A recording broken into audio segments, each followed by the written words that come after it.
ജയറാം അന്ന് കേളി സിനിമയുടെ ഷൂട്ടുമായി ബന്ധപ്പെട്ട് അന്ന് തൃശ്ശൂർ പരിസരം പ്രദേശങ്ങളായിരുന്നു എൻ്റെ ഷൂട്ട്. അപ്പോൾ തൃശ്ശൂരുണ്ട് ജയറാം അന്ന്.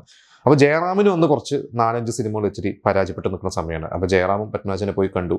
അപ്പോൾ പത്മരാജൻ പറഞ്ഞു ഞാൻ ഗന്ധർവനും ഇച്ചിരി ഒരു ഡൗൺ ആണ്. അപ്പോൾ പറഞ്ഞു, ജയറാമിൻ്റെ അടുത്ത് പറഞ്ഞു പേടിക്കണ്ട, ഞാനൊരു ഉഗ്രൻ ഒരു സാധനം പ്ലാൻ ചെയ്യുന്നു പറഞ്ഞിട്ട് ഒരു കഥ ജയറാമിനോട് പറഞ്ഞു. അതായത് ഒരു ഡൽഹിയിൽ ഒരു അത്ലറ്റ് മീറ്റിന് പോകുന്ന ഒരു കൂട്ടം ഒരു സ്പോർട്സ് താരങ്ങൾ, അതിൽ കുറേ ഒരു യുവതാരങ്ങളെയൊക്കെ സ്പോർട്സുമായി അന്ന് എനിക്ക് തോന്നുന്നു ഒരുപാട് കായിക താരങ്ങളെയൊക്കെ ഇതിന് വേണ്ടിയിട്ട് പത്മരാജൻ ഡേറ്റ് മേടിച്ചിരുന്നു. എന്നിട്ട് ജയറാമും റഹ്മാനും, നമുക്കറിയാം റഹ്മാനെയും ജയറാമാണ് പത്മരാജനാണ് സിനിമയിൽ കൊണ്ടുവരുന്നത്.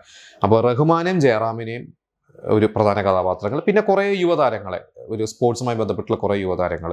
അതിലെനിക്ക് തോന്നുന്നു ജയറാം ഇവരുടെ ഒരു കോച്ചായിട്ട്, റഹ്മാൻ ഇതിലൊരു അത്ലറ്റിൻ്റെ ഒരു കാമുകനായിട്ട്, അങ്ങനെ ഒരു വേഗമായിട്ടുള്ള ഒരു ഐഡിയ ജയറാമിനോട് പറഞ്ഞു. ജയറാമിന് വളരെ ഇഷ്ടപ്പെട്ടു. അപ്പോൾ പറഞ്ഞു പരാജയങ്ങളൊന്നും പേടിക്കേണ്ട, നിന്നെ ഞാൻ തിരിച്ചു കൊണ്ടുവരും എന്ന് ജയറാമിനോട് ധൈര്യം കൊടുത്തു പോയതാണ്. പക്ഷേ 3-4 ദിവസം കഴിഞ്ഞപ്പോൾ തന്നെ നമുക്കറിയാം പത്മരാജൻ വിട്ടുപോയി. ജയറാം പറയും എനിക്ക് വലിയൊരു നഷ്ടമായിരുന്നു.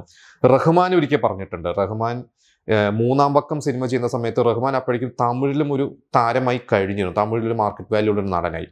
അപ്പോൾ ഇവിടെ നമുക്കറിയാം ഒരു സൂപ്പർ സ്റ്റാറിൽ വരെ എത്തുന്ന ഒരു ലെവലിൽ നിന്നിട്ടാണ് തമിഴിലേക്ക് പോകുന്നത്. അപ്പോൾ 3-ാം പക്കം ചെയ്യുന്ന സമയത്ത് ശരിക്കും റഹ്മാൻ അങ്ങനെ ഒരു ഗംഭീര റോളൊന്നുമല്ല. കാരണം അതിൽ ജയറാമാണ് നായകൻ, പിന്നെ തിലകനാണ് വലിയൊരു പ്രാധാന്യമുള്ള റോള്, ജഗതി ശ്രീകുമാർ നല്ല റോളാണ്. അപ്പോൾ ജയറാമിൻ്റെ ഫ്രണ്ട്സ് ആയിട്ടാണ് റഹ്മാനും അശോകനെയൊക്കെ അഭിനയിക്കുന്നത്. അപ്പോൾ റഹ്മാൻ ശരിക്കും പറഞ്ഞാൽ ആ ക്യാരക്ടർ തൃപ്തിയില്ല. പക്ഷേ പത്മരാജനോടുള്ള ബന്ധത്തിൻ്റെ പുറത്താണ് റഹ്മാൻ ആ റോള് ചെയ്തത്. അപ്പോൾ പത്മരാജൻ തന്നെ റഹ്മാനോട് പറഞ്ഞു എന്ന് പിന്നീട് റഹ്മാൻ ഒരു ഇൻ്റർവ്യൂവിൽ എഴുതിയിരുന്നു. അതായത് റഹ്മാൻ്റെ അടുത്ത് പറഞ്ഞു, എനിക്കറിയാം ഇത് അത്ര ഗംഭീര റോളൊന്നും അല്ല, പക്ഷേ നിനക്ക് ഞാൻ നല്ലൊരു ഉഗ്രൻ റോള് മനസ്സിലുണ്ട് എൻ്റെ കയ്യിൽ, അത് നമുക്ക് ചെയ്യാം എന്നൊക്കെ പറഞ്ഞ് റഹ്മാനും ഭയങ്കര പ്രതീക്ഷയായിരുന്നു. അപ്പോൾ മോഹൻലാൽ, നിതീഷ് ഭരദ്വാജ്, ജയറാം, റഹ്മാൻ ഇവർക്കൊക്കെ ഒരുപാട് പ്രതീക്ഷകൾ നൽകിയാണ് പത്മരാജൻ പോയത്. പത്മരാജൻ്റെ ഭാര്യ തന്നെ പിന്നീട് ഒരിക്കൽ പറഞ്ഞിട്ടുണ്ട്, പത്മരാജൻ മരിക്കുമ്പോൾ 4-5 നിർമ്മാതാക്കളുടെ അഡ്വാൻസ് ഉണ്ട്. അതായത് ഞാൻ ഗന്ധർവൻ ഫ്ലോപ്പ് ആയെങ്കിലും ഒരുപാട് സിനിമകൾ ലൈനപ്പിൽ ഉണ്ടായിരുന്നു അന്ന്. അദ്ദേഹത്തിൻ്റെ ഒരു പൈപ്പ് ലൈനിൽ ഉണ്ടായിരുന്നു ഒരുപാട് സിനിമകൾ.